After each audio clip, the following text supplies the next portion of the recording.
ചില സംഖ്യകളുടെ ശതമാനം കണ്ടുപിടിക്കാനുള്ള ഒരു എളുപ്പമാർഗം ഞാൻ ഈ വീഡിയോയിൽ പറഞ്ഞു തരാം. റൂട്ട് ഓഫ് 25 ഇത് നമുക്കറിയാം, കണ്ടുപിടിക്കാൻ എളുപ്പമാണ്. റൂട്ട് ഓഫ് 25 എന്ന് പറഞ്ഞാൽ റൂട്ട് 5 × 5, 5 × 5 25. റൂട്ട് മാറ്റാനായിട്ട് ഒരു 5 പുറത്തേക്ക് അങ്ങ് വന്നാൽ മതി. അപ്പോൾ റൂട്ട് 25 എന്ന് പറഞ്ഞത് 5 ആണ്. അപ്പോൾ 26ന്റെ റൂട്ട് കണ്ടുപിടിക്കാൻ ഒരു എളുപ്പമാർഗമുണ്ട്.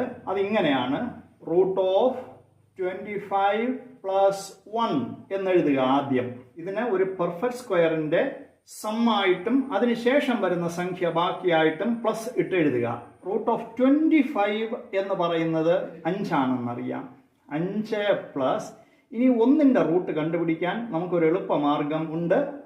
1/10 എന്നെടുത്താൽ മതി. 1/10. 5 പ്ലസ് 0.1 ഈക്വൽ ടു 5.1.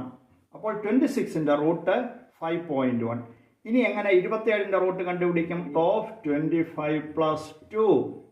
അപ്പോൾ നമുക്ക് റൂട്ട് 25 5 ആണ്. 5 + 2നെ എങ്ങനെ എഴുതണം? 2/10 എന്ന് എഴുതണം. അപ്പോൾ നമുക്ക് എന്ത് കിട്ടും? 5 + 0.2 എന്ന് കിട്ടും. ഈക്വൽ ടു എന്താണ്? 5.2. ഒരു കാര്യം ശ്രദ്ധിക്കേണ്ടത്, ഇത് കൃത്യമായ വാല്യൂ അല്ല, ഏകദേശം. റൂട്ട് ഓഫ് 27 എന്ന് പറയുന്നത് ഏകദേശം 5.2 ആയിരിക്കും. അങ്ങനെ പറയാനേ പറ്റൂ.